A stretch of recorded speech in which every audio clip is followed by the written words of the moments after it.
ប់គិតទេនឹកដល់គ្រូក្នុងសាលាបងរៀនរាល់ថ្ងៃញើហូរសពគ្រប់កាយដើម្បីមនាងសិកាដោយក្តីស្រឡាញ់ធំថែទឹកចិត្តនៃគ្រូតស៊ូបង្រៀនទូងាប់ទូមិនបានសងគុណគាត់ក៏លោកគ្មានចិត្តតបថាគ្រួនត្រឹមសង្ឃឹម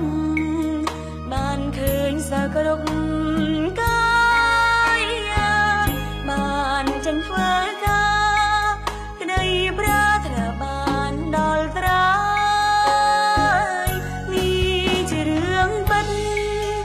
ដែលគួរគិតយល់ចិនដាគ្រូគ្រប់កាយា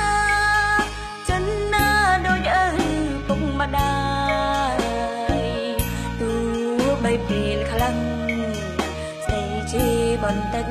ក៏ដែរតែក៏ព្រួចង់ឲ្យ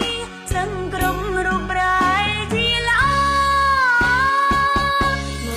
កដល់ពេលនេះគ្រប់យ៉ាងមិនទាន់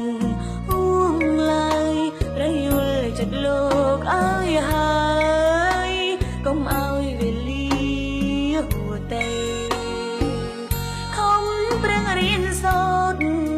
ស្ដាប់គ្រូលោកព្រៀន